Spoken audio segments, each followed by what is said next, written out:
Well, good morning or good afternoon or good evening, everybody, and welcome. I'm Alison Meston, Communications Director at the International Science Council. Thank you so much for joining our webinar for new members and new office bearers today. There will be simultaneous interpretation from English to French and English to Spanish. It's available in the Zoom navigation bar at the bottom of your screen. If you click interpretation, please join Marie for French and Martina for Spanish, and you'll be able to hear in one of those languages. Well, we're in strange and scary times still, and I hope you and your family and colleagues are keeping well during the pandemic, and indeed that your science is able to continue during these times. The purpose of this discussion today is to learn about the ISC, including its governance structure, our scientific activities, and current opportunities for members to be involved. There will be a moment to ask questions at the end and provide feedback on our communication with our outreach to members.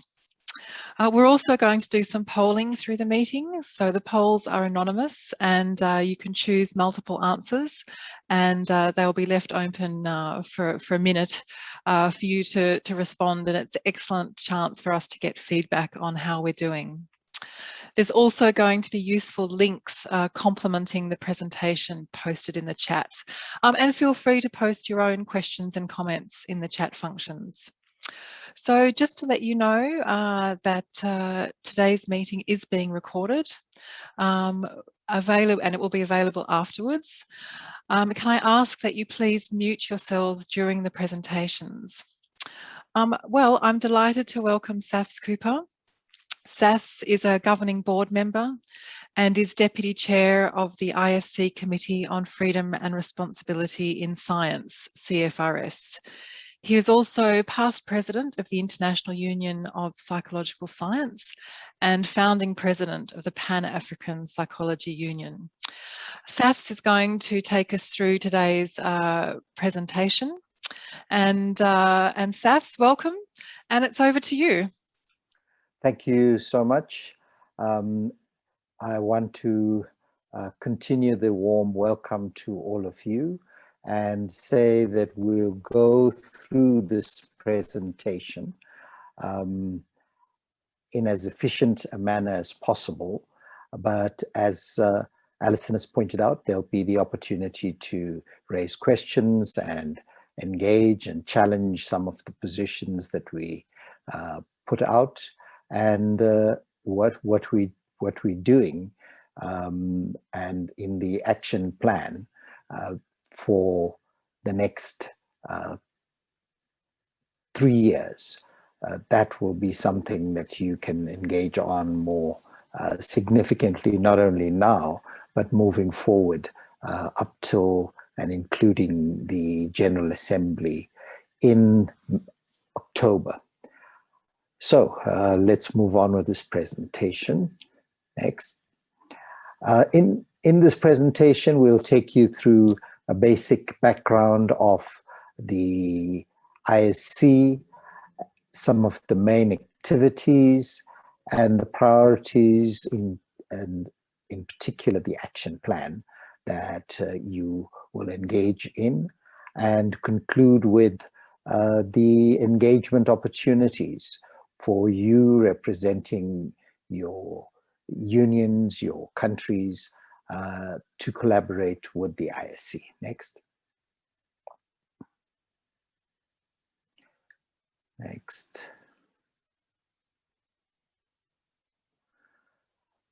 The International Science Council was founded at the beginning of July 2018 out of a merger of the former ICSU and the International Social Science Council. It is a broad-based country member, regional member, as well as scientific unions representing the natural sciences, representing the social sciences, and we have healthy engagements with other entities that I'll mention just now. Next. As you've seen already, and has been quite publicized over time, the vision is to advance science as a global public good. And our mission is being the voice for science. Our members, if we break them down, comprise 130 national and regional organizations, country-based and regional, including academies and research councils in various jurisdictions. We have international scientific unions and associations across the social and natural sciences, and there are 40 of those. There's also affiliates. These include the World Academy of Sciences, the International Institute for Applied Systems Analysis, the Global Young Academy. Affiliates, international unions and associations, and national and regional scientific organizations all comprise our membership. The voting members are the national and regional organizations, as well as the scientific unions. We engage in partnerships with the Inter-Academy Partnership, the World Federation of Engineering Organizations, and the Global Research Council. Next. Our governing board, and we haven't put all the officers' pictures up, but please don't tell Secretary Alec and Renee, our treasurer, that their pictures are not on this slide. Our president is Daya Reddy, a mathematician. The president-elect is Peter Gluckman, who is a medical person by training. And we have two vice presidents, one from Brazil, Elisa Reis, and Jingai Li from China. You can get more information on the ISC governing board, whose term comes to an end in October. I'm not aware of who is standing from the current governing board, but the only person moving forward will be our president-elect. All the other positions are open for election. We have 10 ordinary members representing the breadth of natural and social sciences, and our ex officio governing board member is the CEO, Haider Hackman. Next. We have advisory bodies, and some are standing advisory bodies catered for in our statutes, and these are on the left. The Committee for Science Planning, which is responsible for our overall science engagement, and the action plan that we'll introduce you to, if you haven't already seen it, is part of their remit. That is chaired by the president-elect. The Committee for Outreach and Engagement is one that looks at membership engagement, new areas of involvement, and how to generally improve the membership profile and continue ongoing engagement with members. We have a Committee for Finance and Fundraising, which is chaired by the treasurer, and that, as its name implies, looks at finance and fundraising issues. There will be proposals put at the General Assembly on a new dues plan for members to consider and adopt. And then lastly, but not least, is the Committee for Freedom and Responsibility in Science, which is chaired by our president. There are other committees, and these are on the right. we felt we needed to include a small island developing states committee, because those islands, many of them are fast disappearing because of environmental and global warming and related climate impacts. And we felt we needed to, particularly since they're part of the most vulnerable part of our world, have a committee that engages such communities, literally and also in terms of their scientific involvement. We have a dues committee that looks at dues, and that presentation I've just mentioned will be part of the agenda for our next General Assembly. In terms of the statutes, we have an elections committee, which will consider the nominations which have just closed on the 15th of May for the incoming governing board. We should note that the current board is the first one for the ISC, and the next election cycle will take us forward to a better height, hopefully. The awards committee looks at the awards which the ISC has instituted, and their nominations which are still open for some of those awards, and they'll be included in this presentation. Next. We have a committee of patrons, and these patrons are eminent people, all of whom, if you Google, well, you probably come up with Vint Cerf first because he's associated with Google, but he's an internet pioneer, and Ismail Serag Gelden, who is the head of and founder of the Alexandria Library and has played various other roles in his life, including being a vice president of the World Bank. And on the left, we have Mary Robinson, a former president of the Irish Republic, and also former head of the United Nations. Well, she was the United Nations High Commissioner for Human Rights. Next.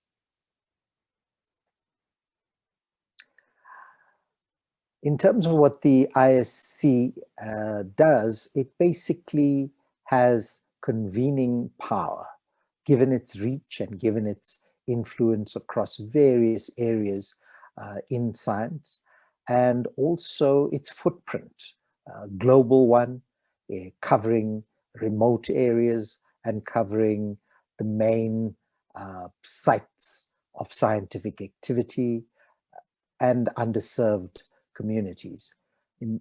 Also, we promote an integrated approach to research and confront the key challenges that are faced, not in any narrow disciplinary way, but in a collaborative way, in order that the world's problems and which science can make an impact on are confronted through a more integrated approach. We look at increasing evidence-based and get a more informed understanding at decision-making so that we can influence policy at United Nations and other levels, and our action plan underpins all these areas. We also look to support the upward mobility of science systems in all parts of the world, because we're as strong as our weakest science dispensation. And nothing evidences that than the current pandemic, where we have huge gaps between wealthy and other nations. We also look to protect scientific freedom, advocate all the principles which you're familiar with and which are contained in our statutes about the responsible practice in science. Next. Here we'll deal with core activities next. And this is quite a map for you to digest, but basically, we are involved in a variety of areas. And if you look at the left, these are research programs, some of which you'll be familiar with. I won't repeat all of them. I'll give you time to look at it, but it covers climate, it covers disaster risk, which is associated with climate, and it involves inequality, urban health, and well-being programs. We are associated with global observing systems, the climate and ocean observing systems, as well as involvement in international scientific committees on the right. You see these, some are older, like SCAR, the Antarctic Research, SCORE, the oceanic research, space research, astronomical and terrestrial physics, COSTEP. The international data bodies, which have been quite active as well, and these are CODATA and the World Data System. All of these have been initiated by our predecessors, and we continue to have relationships with them. Most of them function independently, others retain links with the ISC as they begin to individuate and become completely independent. Next.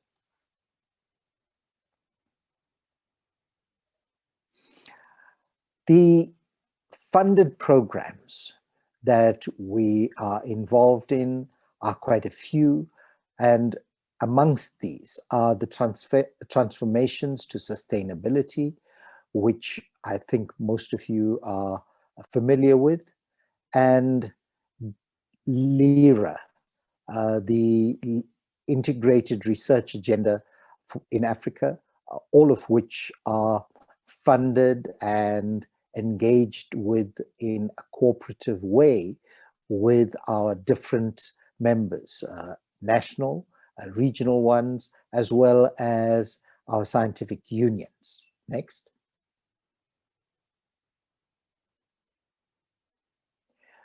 We play the major underpinning for non-governmental science advice to the United Nations and its related bodies.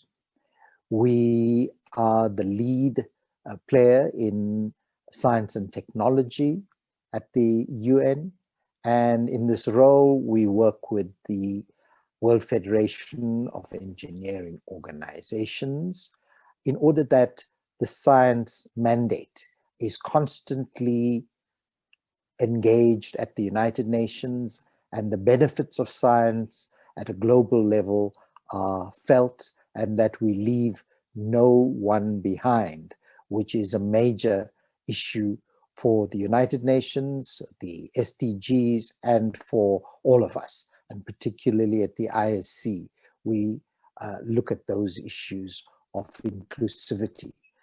The various organizations are listed here: the United Nations Economic and Social Affairs Group, the United Nations Development Program, Disaster Risk Reduction, UNESCO, the Environmental Agency, and the World Meteorological Organization. Next. Okay, so we engage in as much advocacy and lobbying with our members, the various sciences, as well as national members, to represent major policy issues at a global level, and where better to represent them than in the organizations we've just referred to in the last slide, all of which form part of the United Nations family. In particular, we engage with the SDG agenda, we engage with the disaster risk Sendai framework, and the Paris Agreement on Climate Change, as well as the new urban agenda, which UN Habitat spearheads. Next.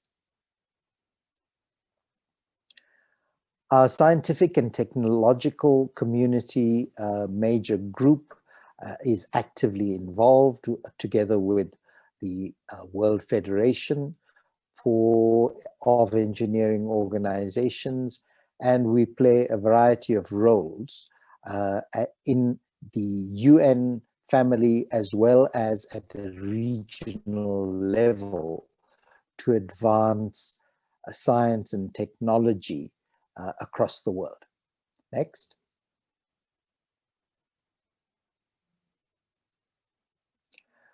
We support various initiatives, and these are led by the entities that we've listed in the past.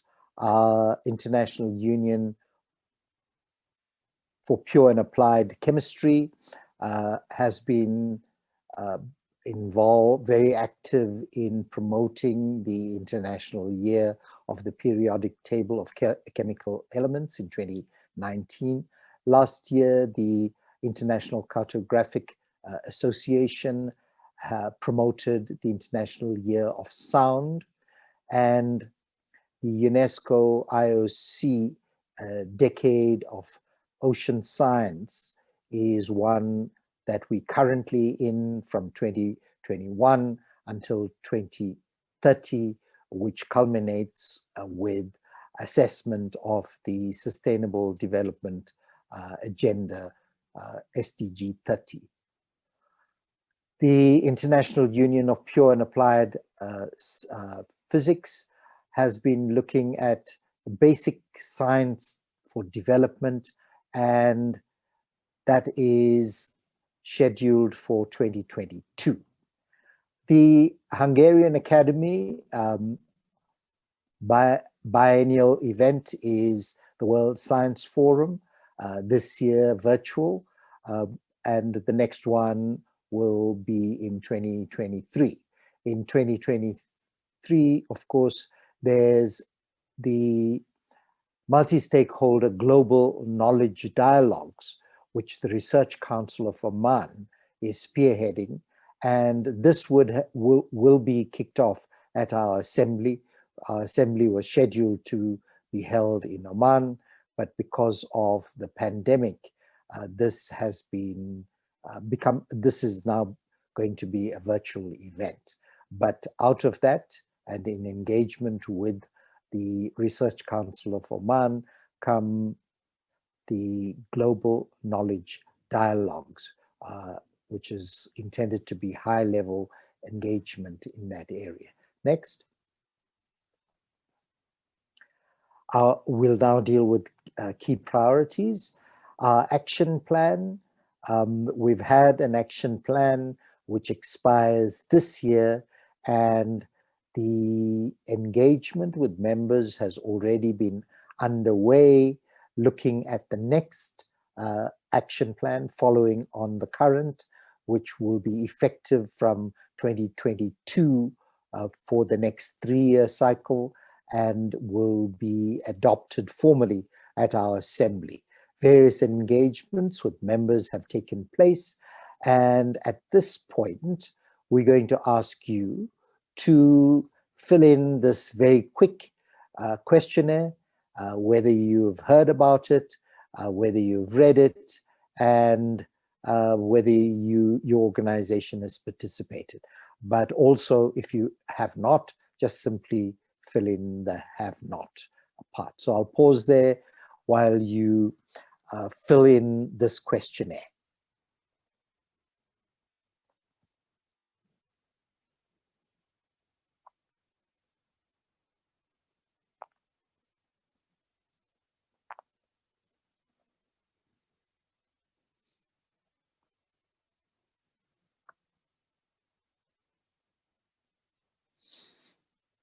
Don't forget to press the submit button.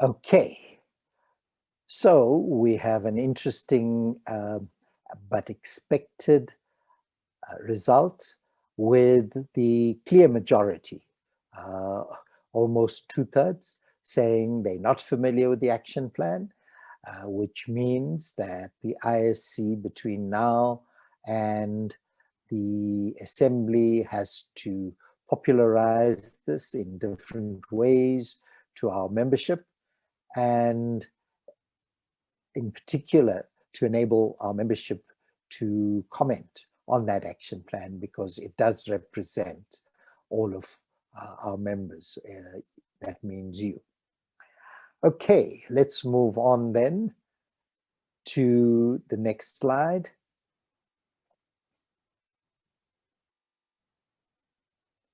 So our action plan over the last couple of years, including this one, has focused on the SDG 2030 agenda, the digital revolution, and the third leg has been science in policy and public engagement and discourse, and the fourth pillar is the evolution of science and science systems.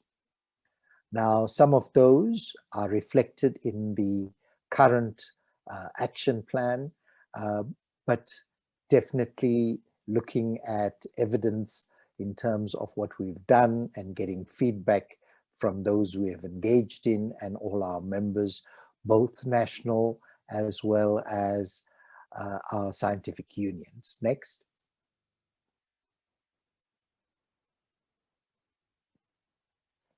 The 2030 Agenda for Sustainable Development, we've done a variety of engagements, and in particular, we have learned from what has happened since the pandemic was declared in March last year.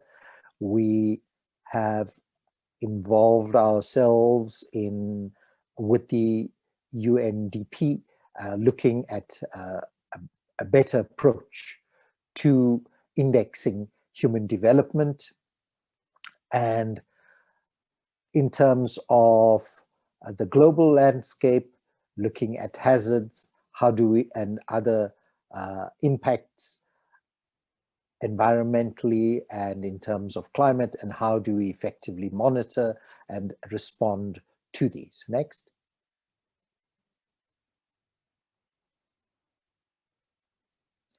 The digital revolution, this is a major underpinning.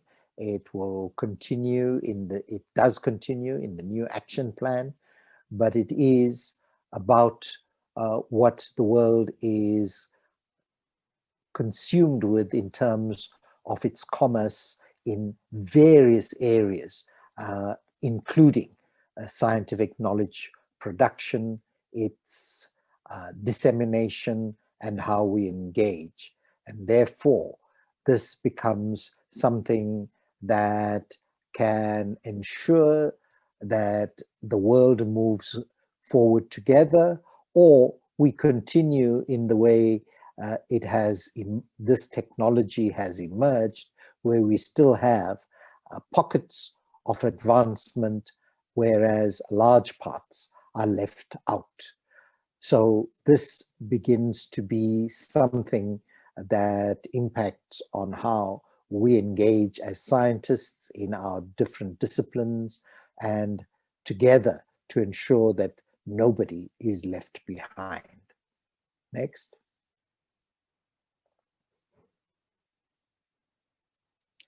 Science in the public space, we've done a variety of engagements, and many of them have been communicated to our members via email, electronic formats, social media. We have engaged with the various organizations that I've listed in the previous slides, and it's about how do we advance better understanding of science in the era of instant opinion becoming fact.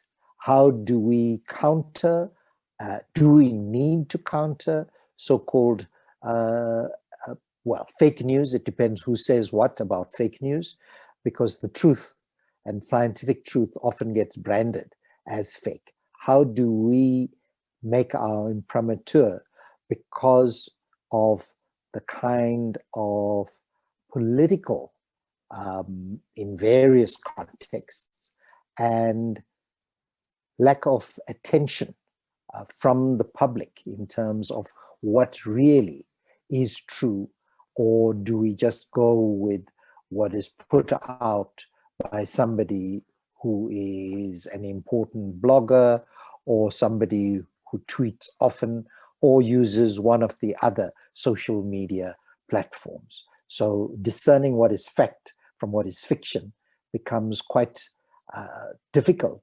even for scientists, because of what gets put out. The huge volume of information put out almost as fact is what impacts this discourse, and we are paying close attention to how we can put out credible, legitimate knowledge and give that to our members as evidence of what can be done.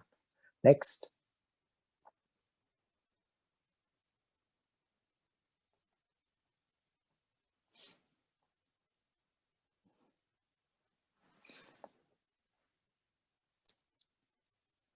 Next slide.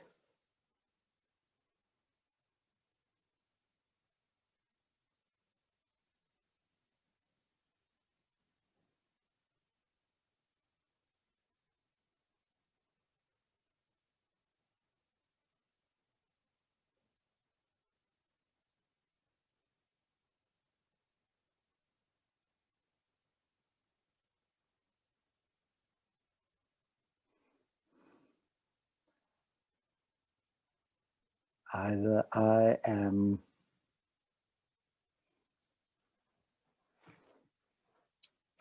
think Anne is has lost connectivity. Alison? Yes, thank you for that, Sath. Anne should be coming on shortly. Anne, are you with us?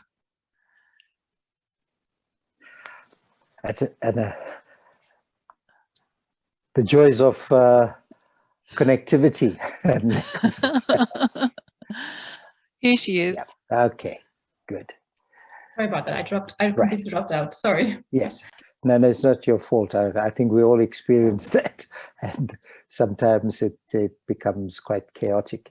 The evolution of science and science systems is something we've paid very, very close attention to, because it does impact on our ability to cooperate, to cut across borders and boundaries in terms of our disciplines, and how do we ensure that there is a better access to all of us of scientific production, its knowledge and its good.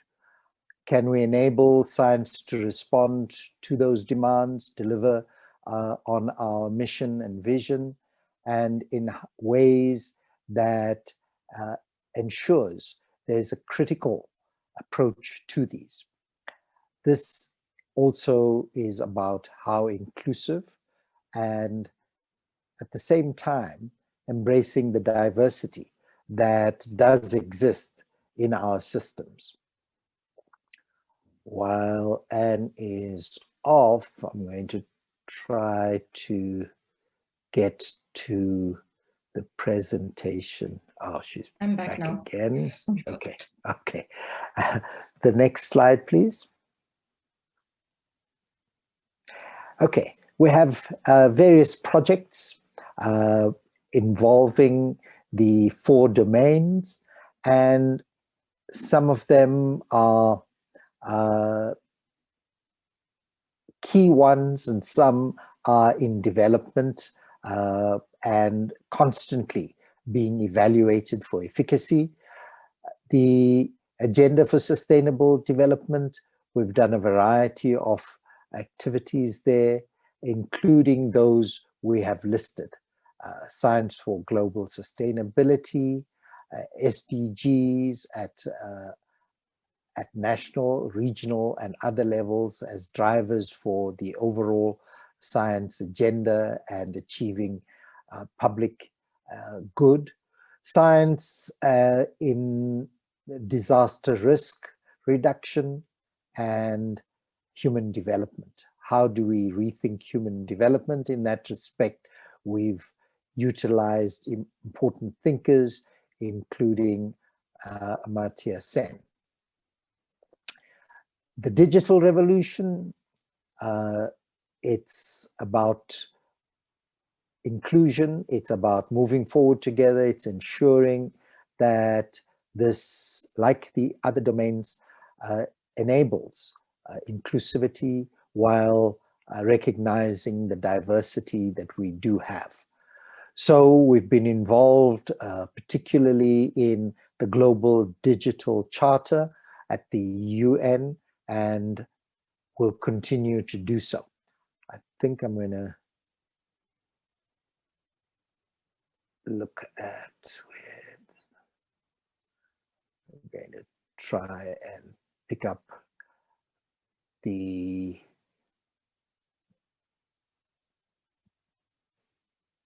presentation from my end and see if that works.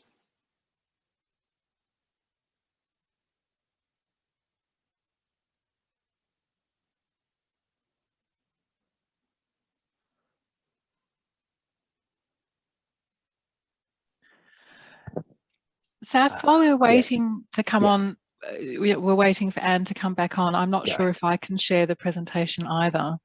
But just going back through those projects, you know, it's hard to pick an important one or a favourite, but I have to say that and Anne's here already. Thank you, Anne. Okay. We're back. If you allow us to share, and if you allow Alison or I to share the screen, we can hop in from our end if connectivity is lost. Thanks. Yeah, I'm chatting to my phone now. I think it should be better now. Okay. So the various areas are there, as it shows in our slide. So can you please mute? Thank you. And science in the policy space, there's things we've done mainly in the public and global spheres, but we haven't seriously looked at the last element, and that is science in the private sector. In particular, now that so many things have been thrust into stark relief with COVID-19, this has become something urgent, and that's been included in the new action plan. In terms of the fourth pillar, the evolution of science and science systems, we've been advocating for and ensuring we look at gender equality, the issues of discrimination, refugee and displaced scientists that unfortunately continue increasing in many parts of the world, including parts of the fast developing and developed world, and the future of scientific endeavor in terms of open science and a key backbone, scientific publication, have been elements that the ISC have been seized with, and they also play an important role in the new action plan for the next trimester. Next slide, please.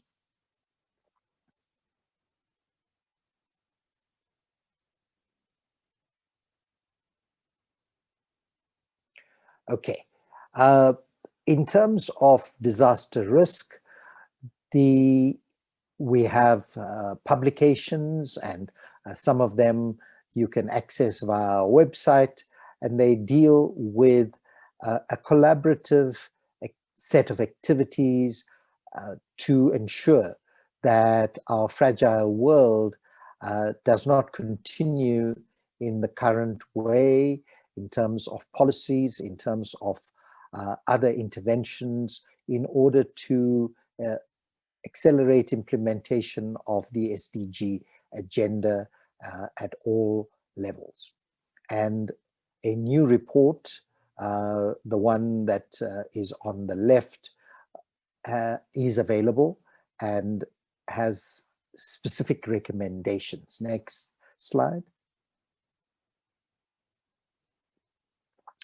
Our forum of funders, we engage with a variety of funders, and some of them have been ongoing for a long time, and more there are public foundations, there are private sector foundations and individual ones that we're engaging. And the Global Forum of Funders was convened over each of the last 3 years, and will continue hopefully in the same fashion, in order that we can mobilize the entire scientific community to share a common action plan for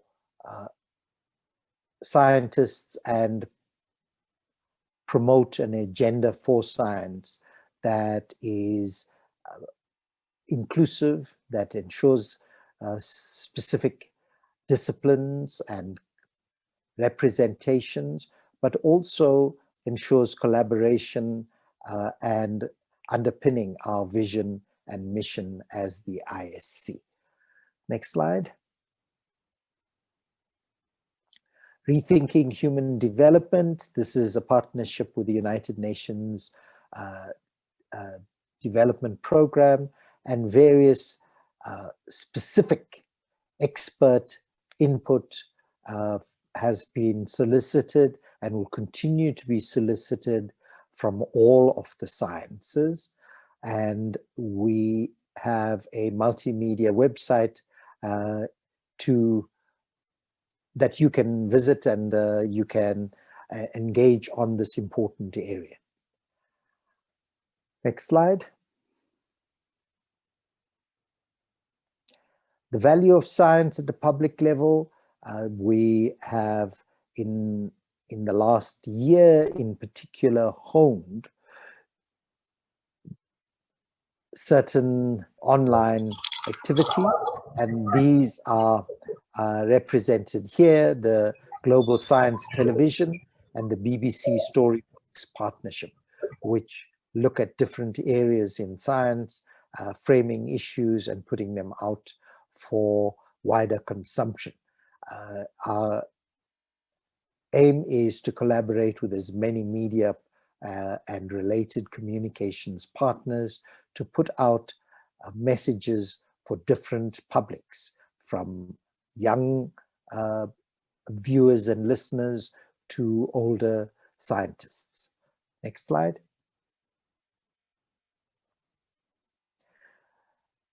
The thing that often impacts many of our members is the question of open science. What does it mean? How does it engage with those parts of the world that seem to be continuing to be excluded? And how do we work towards the UNESCO Open Science recommendations? The future of scientific publication, hugely controversial, and it's something that we've decided we will engage with despite its controversy and despite many of our members relying on scientific publication for their existence, particularly union members. Next slide.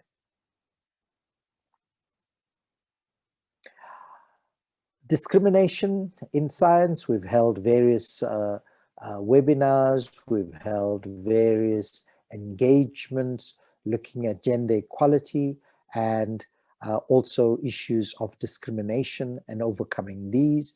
We've done these in partnership with Falling Walls, and will continue doing this in partnership with that entity and with groups of our members, as we have done in some of our programs. Next slide.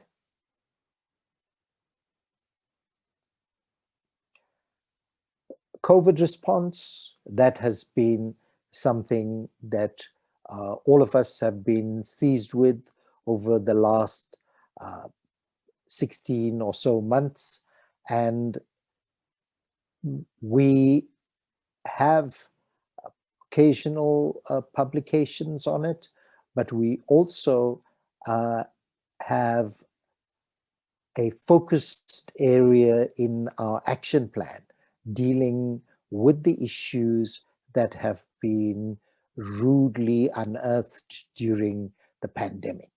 And to that end, we looking at how we can improve education, improve information, and also our conduct as scientists in such emergencies. How do we look at that, and how do we discriminate in terms of the issues that impact on all of us? What is an emergency? When do human rights and other factors play a role? And also the singular advancement of particular scientific developments and their consequences. All of these are areas that the Council, the ISC, does not ignore but confronts in various ways. Next slide. Continuation of what we've just talked about, and looking at a post-COVID world. What will that be like? What should that be like? How can we influence it becoming a better world for more engagement, for more expression of a common humanity, and restoring that quest to regain our common humanity across borders, across other artificial factors that continue to impinge on us expressing ourselves as a human family through science and its products for the betterment of humanity. Next slide.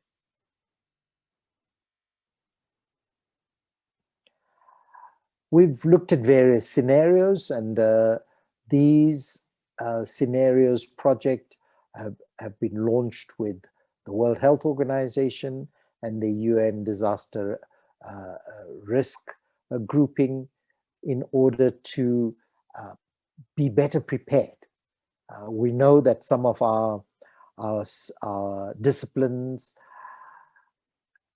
have a predictive ability, but I don't think when these kinds of global phenomena happen, like the pandemic, we were able to completely predict what it was and how it will play out. So the Scenarios Project wants to ensure that our science is more finely honed to create better pathways of understanding and ways of ensuring that the world can depend on science for a better approach to issues that impact us commonly. Next slide.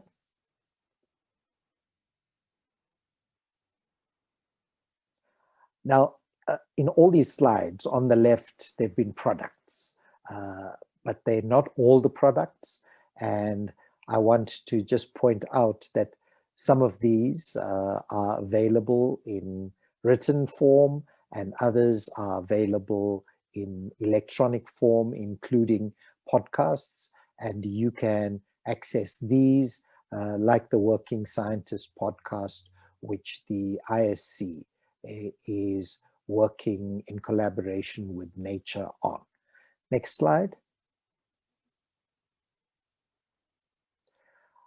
In terms of opportunities, this is where I'm going to hand over to Anne to take you through what you can do and expect and demand of the ISC. Thank you. Thank you so very much, Sas. I will take over the presentation now. Apologies for the instability of the connectivity before. If you have any questions on the action plan, the projects that were just mentioned by Sas, or any other comments, please just hang on to those questions for a few more minutes, because in these last couple of slides that I would like to present to you today, I would very much like to focus on how the ISC collaborates, particularly with its members, and what are the opportunities for engagement and participation for the ISC membership in ISC activities. Of course, the General Assembly is one of the core opportunities to participate in decision-making related to, for example, the ISC governance or the ISC scientific strategy. But apart from the General Assembly, which takes place only every 3 years, there are many reasons and opportunities to connect and collaborate with us, because the members of the International Science Council are at the very heart of this organization. We welcome and encourage your participation in any of our projects, in any of our activities, in anything we do really, depending on your organization's interest and your organization's priorities. We depend on our members' engagement in our calls to action, to implement our projects successfully. And the more our members are involved and the more we hear from you, the better we can represent your voices and truly be the global voice for science. And maybe just to start off with, I want to point out some general benefits of ISC membership. And these aspects listed here on the slide, we're hearing from many of you is what you value about being a member of this organization. It is the internationality and diversity of the ISC, our convening power, which Sas mentioned many times, and ability to help close knowledge gaps by bringing together a wide range of scientific disciplines from both the natural and the social sciences, and being able to connect academies and unions and their members, and how this helps you to achieve your organizational priorities. Another much valued aspect of our work is our strong relationship with the United Nations and several of its bodies, like Seth pointed out earlier. And please be ensured that we are constantly working on strengthening this relationship. I will speak more about your organization's possibilities to be involved in UN initiatives in a little bit. I just want to mention two other aspects, which is your continuous access to updates on international scientific developments via our website, via our social media channels, our newsletter, our membership updates, and so forth, and to international opportunities such as calls for nominations, consultations, expert groups, and many more. We acknowledge that several of our members are interested in funding opportunities, and this might be one of the few things that the ISC cannot directly offer, since we're not a funding organization. However, we do want to use our position as a convener to support you in this regard, and we do advertise and share with you funding opportunities of partners as they become available. But we're also aiming to facilitate a series of workshops during the coming year to cover aspects like developing funding proposals, looking at case studies and best practices. So stay tuned for these opportunities. On this next slide, we have listed some of the more tangible benefits of ISC membership to give you the full spectrum of possibilities and opportunities as a member of the ISC. And the first row here applies to our full members, our voting members. You will know that our members adhere to the Council in 3 different categories, like Seth pointed out at the beginning. Our full members in category 1 and 2, which represent the national and regional members, as well as our disciplinary focused unions and associations. Members of both these categories have full voting rights, and our affiliate members who pay a much lower membership fee than the national members and the unions, they're not entitled to vote on decisions related to governance, finance, or the scientific strategy. And they're also not entitled to participate in the election of the ISC governing board. When it comes to collaboration, access, and publicity, however, all members in all membership categories are equal in their possibilities, for example, to collaborate with us in the frame of the action plan or other emerging initiatives, as well as with our other as well as with other members and our other partners, of course, also with the affiliated bodies and in the frame of our work with the United Nations. I have briefly touched on our members' continuous access to updates on international scientific developments and to international opportunities, including funding opportunities. But I also want to point out our support for knowledge exchange among ISC members, and I'll come back to this in just a minute. And apart from the ISC General Assembly, ISC members have access to and receive updates on other relevant events within the scientific community, including events facilitated by the ISC.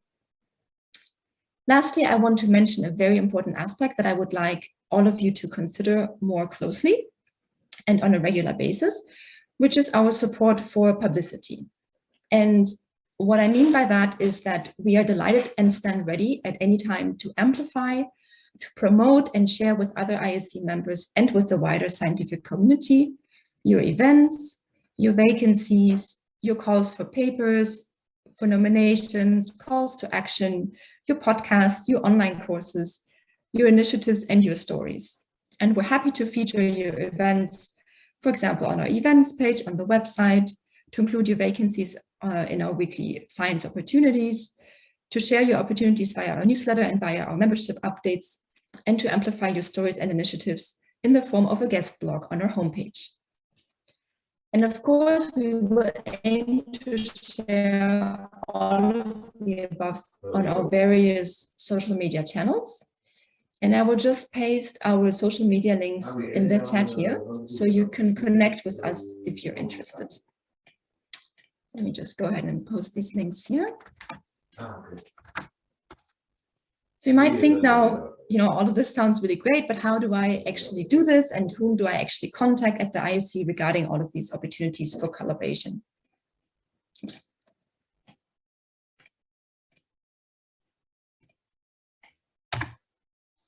And you'll be hopefully delighted to know that the ISC has a dedicated focal point to liaise with the ISC membership, and that's me, the ISC membership liaison officer. So whether you want to get involved in a project within our action plan, or you want your organization's biotext on the ISC membership online directory to be updated, whether you wish to report an update for our contact database because your organization's president or chair or executive director has changed, or whether you wish to share with us one of your upcoming events, please do not hesitate to contact me at any time for any of these matters and any aspects related to your membership with the ISC. I very much hope that you have been receiving our regular membership update emails, which we send out to the entire membership about once a week. And in these membership updates, we inform the membership about the latest developments, events, and opportunities within the ISC community and beyond. And I'm trying to launch another live poll here. So you could give us some feedback on whether you receive these membership updates or not, or how you find them useful, if you find them useful. It doesn't seem to be working at the moment though. There, it should be showing up on your screen now. So if you could just maybe take another minute to participate in this live poll. Regarding the last option in the poll, we have been approached by several members requesting us to open up an additional communications channel via an instant phone chat, for example, via WhatsApp. And so I would be really interested to know if any of you would be interested to receive precise short messages and reminders on ISC dates and deadlines in this way. So I'll just give you a couple of minutes to fill in the poll.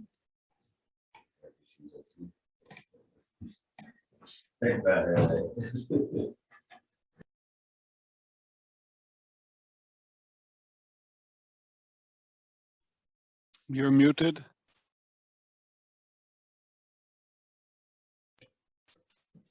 Thank you, Charles. I was just waiting for the poll to be completed. So very good to know that many of you are receiving the updates and find the information contained useful. Please do let me know if you are not receiving the membership updates, because we share really very important notifications for ISC members via these updates, for example, regarding the upcoming assembly in October.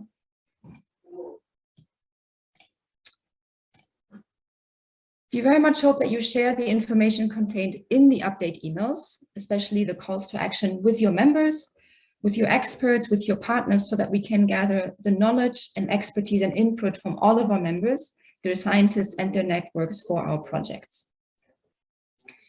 Lastly, I want to introduce or rather draw your attention to a page on our website, the ISC Membership Notice Board. I'll just put the link here in the chat again for you to access that. The Membership Notice Board is a dedicated page for members to see all updates, notification, and other membership-related information at a glance. And I want to encourage you very much to visit this page frequently, because we update the information contained on a very regular basis, and it really gathers key links and documents relevant to ISC members. Let me just share my browser with you so that I can show you where to find this on the ISC website.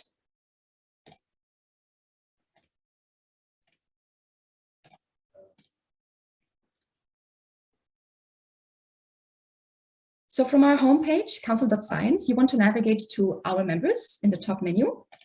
And when you scroll down, you will see on the left-hand side the navigation menus. And you want to click on Membership Notice Board, which is the second item from the top. Before I go here, let me just point out a couple of other sidebars that might be of interest to you on this page. You will know that on the Membership Online Directory, we list all of our members, and each member has an individual page there. So if you wish to update the text contained on this page, please let me know. You can see here the entries of all the individual members. When clicking on the sidebar, Keep Us Up to Date, you will find an online form in order to update us on certain changes within your organization. For example, change in staff. You can let us know about your upcoming events, potential vacancies. You can, of course, also just email me, but let me just point out that also this form is available here for you to fill in. Lastly, when you click on the bottom item, News from ISC Members, you will be redirected to a page showing a selection of our news items, mainly the ones related to one or more of our members, that are, so to say, guest blogs from our ISC members. But let's have a closer look at the Membership Notice Board. So at the top of that page, you will find a little explainer about the information contained on this page, and scrolling down a little bit further, you'll find the current opportunities for ISC members. And as I mentioned, this section, just like all the other sections on this page, are updated on a regular basis. So for instance, the current opportunities at the moment, they include applying to present in the Science and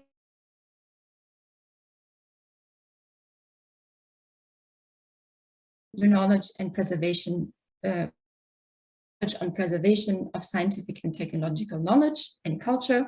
This is also in the frame of our Science and Excel project. Nominating candidates for to participate in our Global Risk Scientist Perception Survey.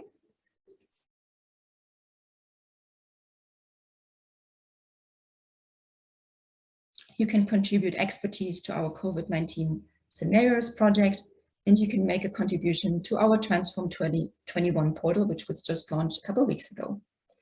And many more opportunities as you scroll down below. You can click on each of the images or on the link to find out more about each opportunity and how exactly you can get involved. A bit further down, we have listed some quick links that might be helpful and interesting for you. A link to our knowledge sharing session for ISC members, which this meeting is a part of, a link to the General Assembly, and a link to the ISC European Members Group.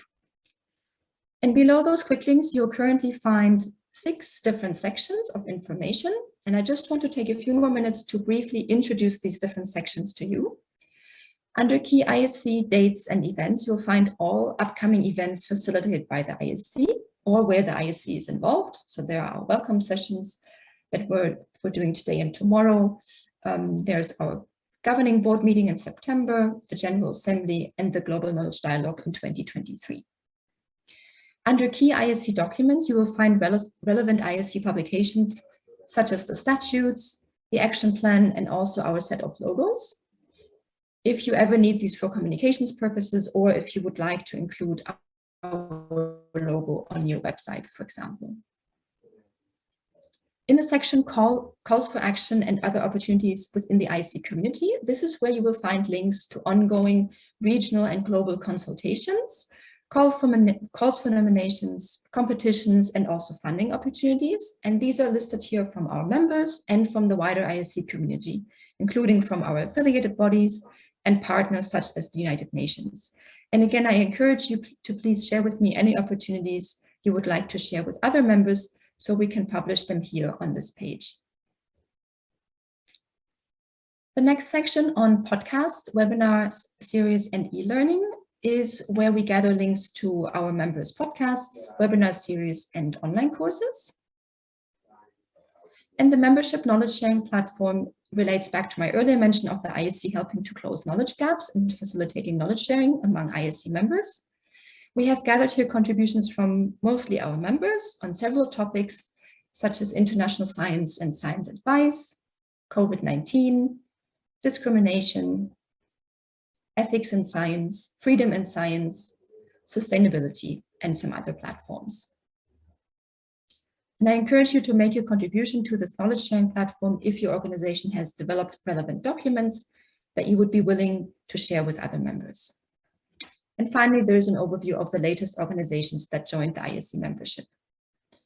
So you see the notice board fulfills many purposes and really acts as a two-track platform where we share information with each other. If you have any suggestions or comments regarding the notice board or would like to make a contribution, please do contact me. And if you don't mind, to conclude with, I would like to launch another quick poll, which relates to the membership notice board. And I would just like to get an idea about whether you have been visiting this page, if you're using it, how useful you find it. So if you could just take another minute to answer the questions shown, that would be much appreciated.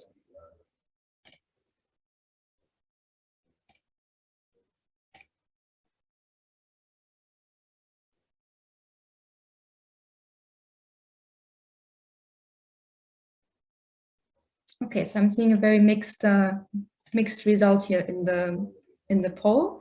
Thank you. This is really useful and really helpful for us to know. Yeah, so many visited regularly. Some have visited only once, and some didn't know about it. So I hope that you can take away the link from the chat and visit it more regularly if you can. Of course, everything that we post on the notice board, we also try to include in the weekly membership updates. But if you've lost a link and you just want to get a current overview of the opportunities, you can always go there and all of the opportunities will always be listed there. Thank you very much for taking the time to participate in the poll. Yeah, I hope this gives you a good overview and an idea of the various possibilities and ways we can collaborate with our members and the way our members collaborate with us. And I hope it became clear that we stand ready to support you, to promote your research and your activities, to explore synergies and to work together to advance science as a global public good. Again, please do not hesitate to contact me at any time. I look very much forward to being in touch with you. And with that, I'll hand over back to Alison to take your questions. Thank you, Anne. That's fantastic. You might have to spotlight me, or do I have to take the spotlight off you? I'll do that. Yeah. Well, thank you, and also thank you to SAS for taking us through today's session. Alan had put in the chat that I left a cliffhanger about the favourite projects that we have, and what I wanted to say was one of my favourite projects, although it's not listed, is the one-to-ones that we do with our members. And I think if you have not done a one-to-one with us, it's an opportunity to spend some time with usually Anne and myself, or sometimes a board member or one of the other directors at the International Science Council. And it's a chance for us to really get to know you as a member, know your priorities. And again, it enhances a bit of what we've done today, and drills down further into your science and how your science can participate in international science and fill those knowledge gaps. And I have to say, when we started the COVID-19 Global Science Portal last year, the value of those one-to-ones really came into being, because it meant that we knew many of our members and we could directly go to them and say, hey, you know, can you participate in these portals? And I hope we have the same for the Transform 21 Science Portal, which we've just started this year for climate change and biodiversity. Okay, well, now it's time. If you have any questions or comments that you may wish to make, now's the time. So please feel free to unmute yourself and raise your hand, and we'll bring you in. If you have any questions or comments or ideas, I saw that somebody from the poll suggested that our member page could be a bit better structured. So we'd be delighted to hear your views. We're always trying to do better for our members. So is there anyone who would like to make a comment or share some thoughts? May I? I'm from Nepal. Yes, Suresh please from come Nepal. in. My special request, actually, I put the concern and my query also to the chat box. I want to repeat it again, because we are on severe, attack of this second wave of pandemic, COVID-19. And the country like Nepal, you see, least developed country, we can't afford for the vaccines as well as the medical facilities, because of which the transmission rate is second highest in the world.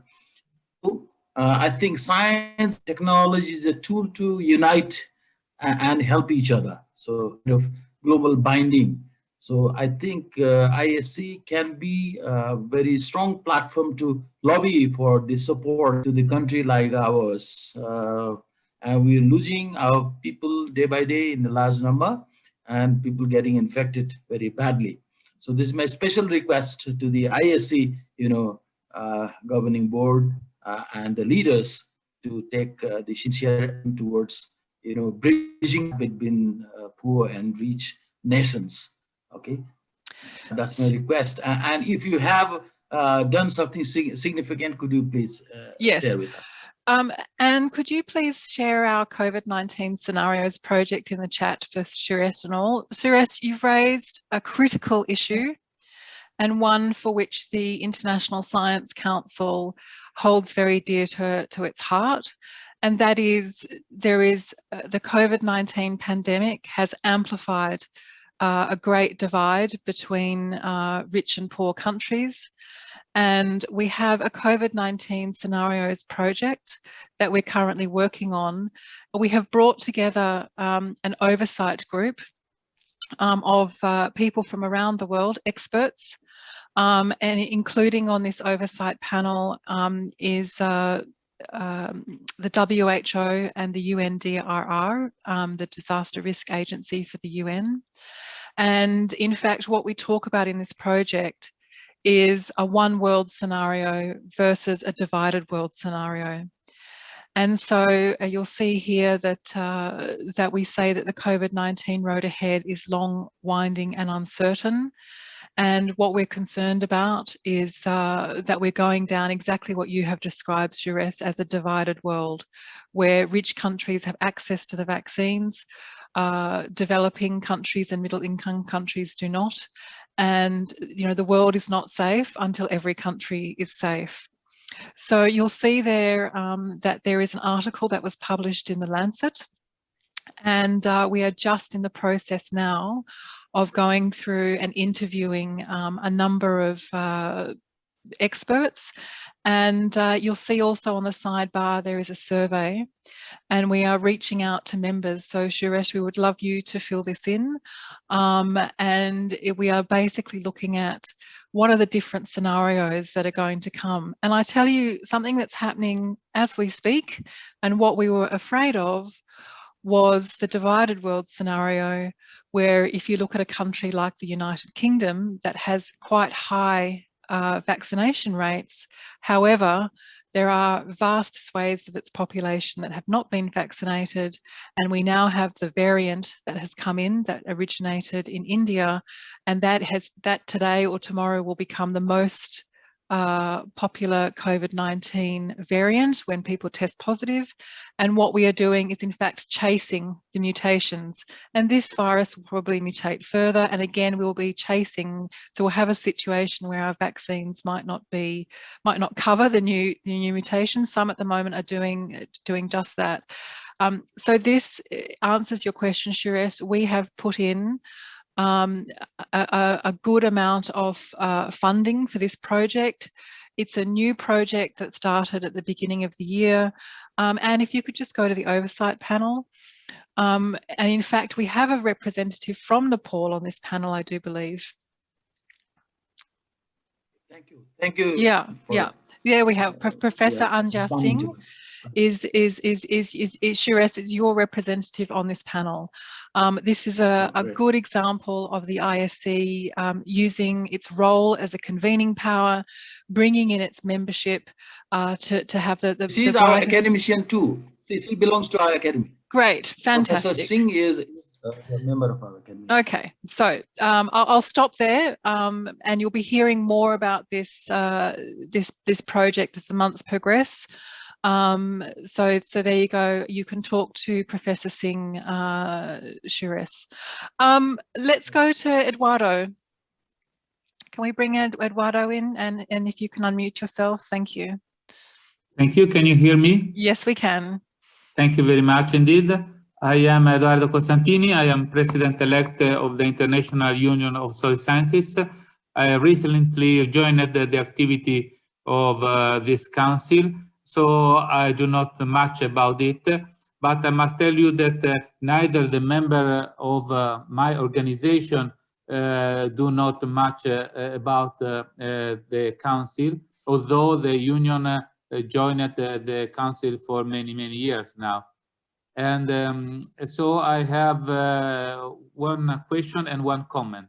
The question is if you have something which would be useful to advertise the council by the members of our union, and we have different newsletter and social media and bulletin that could be used to advertise your organization.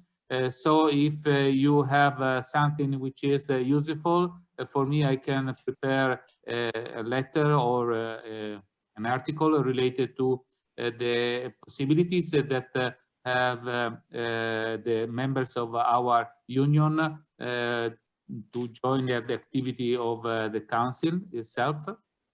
And so if you can help me in doing that, I will appreciate very much.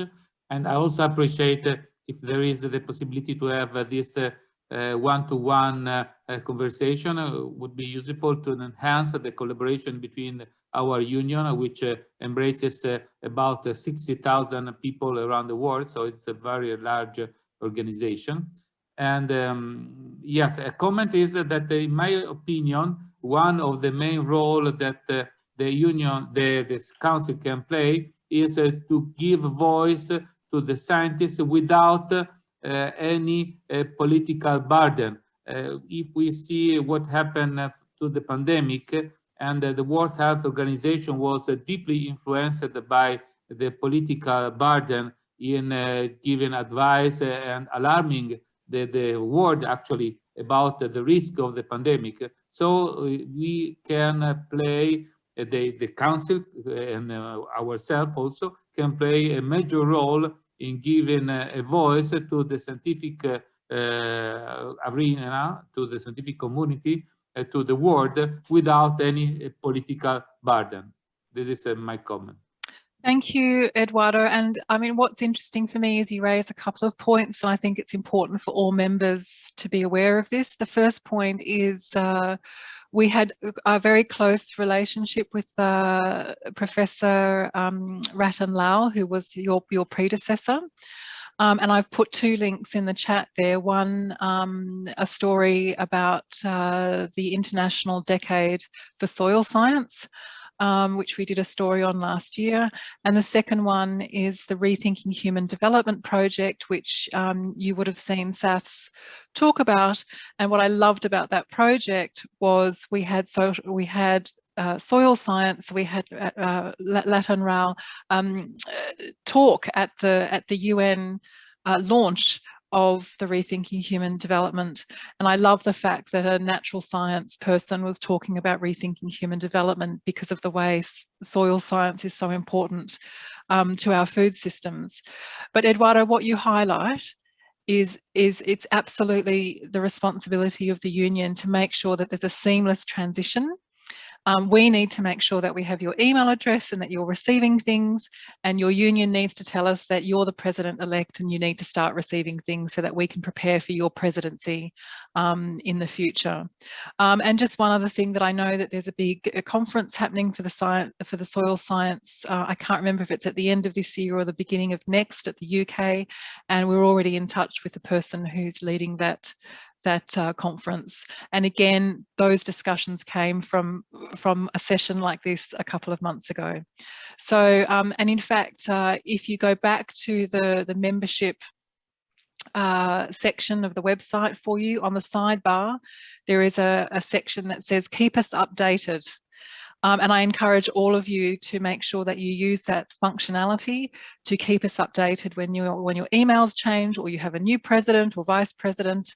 Yeah, Anne's bringing it up here. Yeah, keep us up to date. Yeah, so it's just to make sure that you send us your details. But Eduardo, you've sent me your email privately, so we'll make sure that that's updated in the system.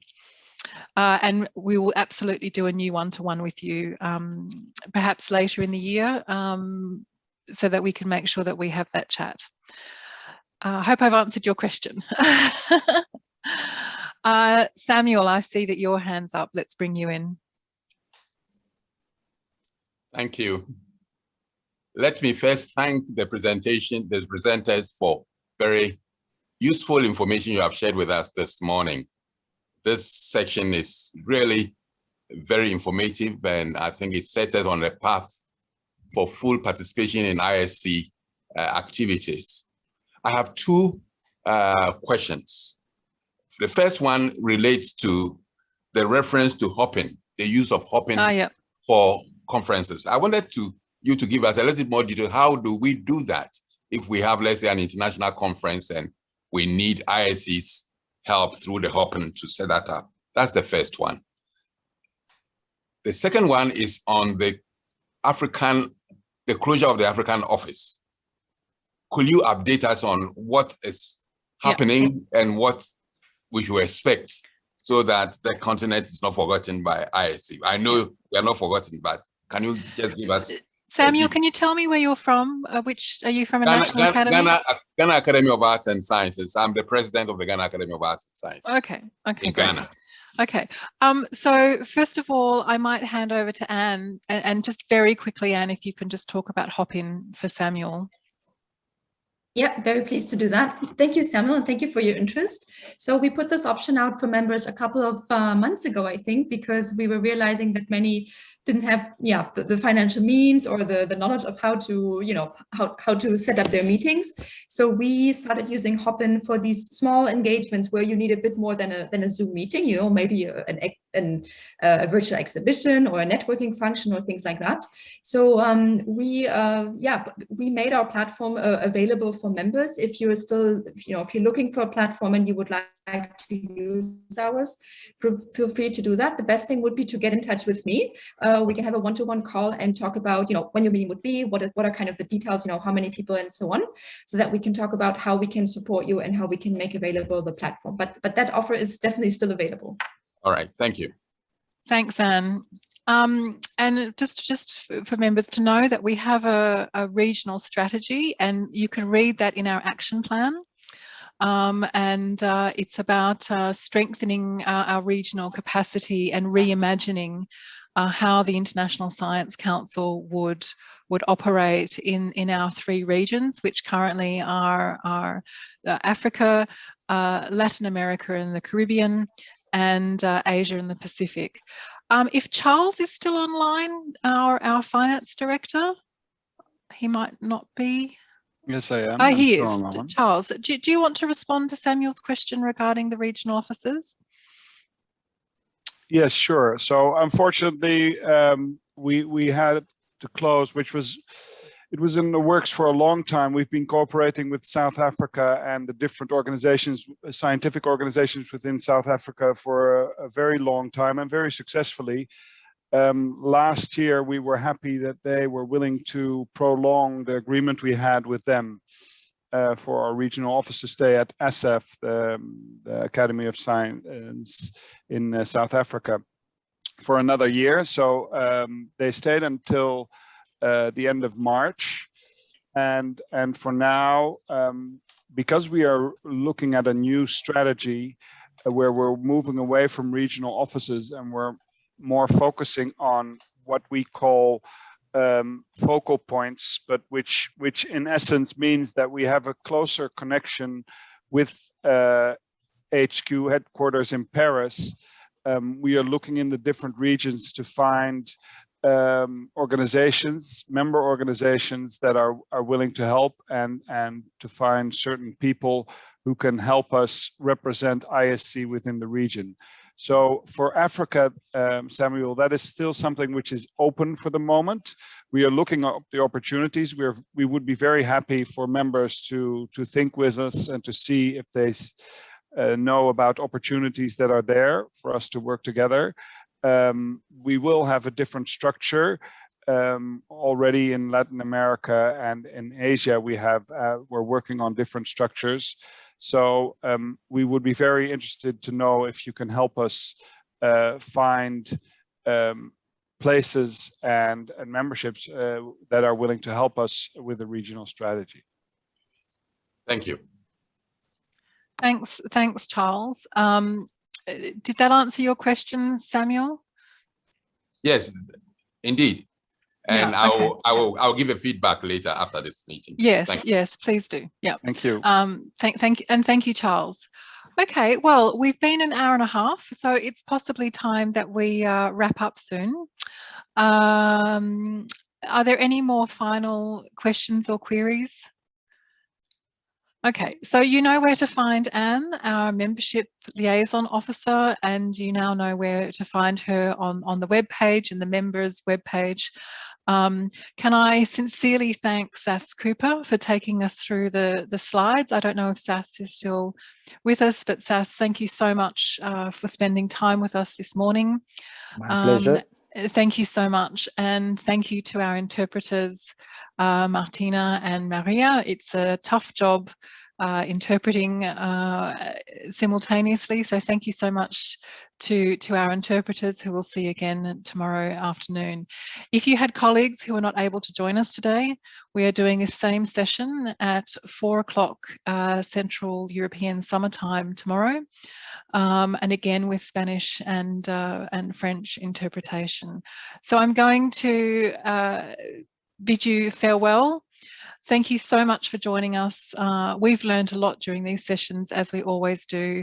Thank you, Anne, for setting this up, and Yung Kang, who's in the background as an IT support. So thank you, everyone, this morning.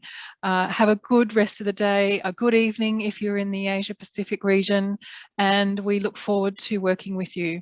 We will see some of you at the General Assembly in October. Thank you so much.